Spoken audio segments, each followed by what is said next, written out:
আসসালামু আলাইকুম রহমতুল্লাহি ওয়া বারাকাতুহু। সম্মানিত প্রিয় মুসলিম ভাই ও বোনেরা, আজকে আপনাদের মাঝে আলোচনা করব ৫ ওয়াক্ত নামাজের সময়সূচি, তাহাজ্জুদ, সেহরি শেষ সময়, ইশরাক, চাঁদের নামাজের সময়সূচি, ইফতারের শেষ সময়, নামাজের নিষিদ্ধ অক্তসমূহ, সূর্যোদয় সূর্যাস্তের সময়সূচি, প্রত্যেকটা জেলা বিভাগগুলো নামাজের সময়সূচি। আজকে সোমবার ১৮ মে ২০২৬ ইংরেজি, ৪ জ্যৈষ্ঠ ১৪৩২ বাংলা, ৩০ জিলকদ ১৪৪৭ হিজরি।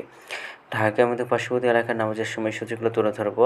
তারপরে অন্য জেলা বিভাগগুলো নামাজের সময়সূচিগুলো তুলে ধরবো। তো যেখানে ভিডিও দেখছেন অবশ্যই কমেন্টের মাধ্যমে জানাবেন। আজকে ঢাকা মধ্যে পার্শ্ববর্তী এলাকার ফজরের নামাজের রক্ত শুরু হবে ৩টা ৫২ মিনিটে, শেষ হবে ৫টা ১৪ মিনিটে।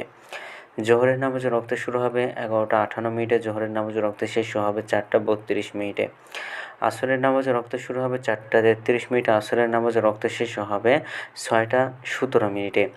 মাগরিবের নামাজের রক্ত শুরু হবে ৬টা ৩৮ মিনিটে, মাগরিবের নামাজের রক্ত শেষ হবে ৭টা ৫৯ মিনিটে।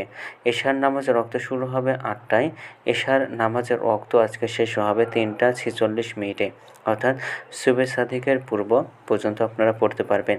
আজকে ঢাকার মধ্যে পার্শ্ববর্তী এলাকার সেহরির শেষ সময় হলো ৩টা ৪৬ মিনিটে। ইফতারের সময় সন্ধ্যা ৬টা ৩৮ মিনিটে। আজকের ঢাকার মধ্যে পার্শ্ববর্তী এলাকার নফল নামাজের উত্তম সময় ইশরাকের রক্ত সকাল ৫টা ২৯ মিনিট থেকে ৮টা ৩৩ মিনিট পর্যন্ত। চাঁদের রক্ত সকাল ৮টা ৩৪ মিনিট থেকে ১১টা ৫১ মিনিট পর্যন্ত। তাহাজ্জুদের রক্ত ১২টা ৪৭ থেকে ৩টা ৪৬ মিনিট পর্যন্ত।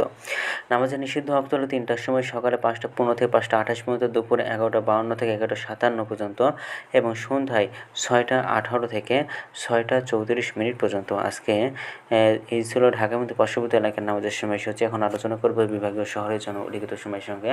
যেসব বিভাগের সময় আপনারা যোগ বিয়োগ করবেন তাহলে এই অর্থে বিয়োগ করবেন চট্টগ্রামে ৫ মিনিট এবং সিলেটে ৬ মিনিট কম করবেন। ঢাকার মধ্যে পার্শ্ববর্তী এলাকায় যে নামাজের সময়সূচি রয়েছে সেখানে চট্টগ্রামে ৫ মিনিট এবং সিলেটে ৬ মিনিট কম করবেন। যোগ করবেন খুলনাতে ৩ মিনিট, রাজশাহীতে ৭ মিনিট, রংপুরে ৮ মিনিট, বরিশালে ১ মিনিট বেশি করবেন। ঢাকার মধ্যে পার্শ্ববর্তী এলাকাতে নামাজের সময়সূচি রয়েছে সেখান থেকে। তো আজকের ভিডিওটি ভিতরে ছিল। আর এই সূত্রগুলো নিয়েছি ইসলামিক ফাউন্ডেশন থেকে। ভিডিওটি ভালো লাগলে অবশ্যই চ্যানেলটি সাবস্ক্রাইব করে পাশে থাকবেন। ধন্যবাদ সকলকে। আসসালামু আলাইকুম রহমতুল্লাহি ওয়া বারাকাতুহু।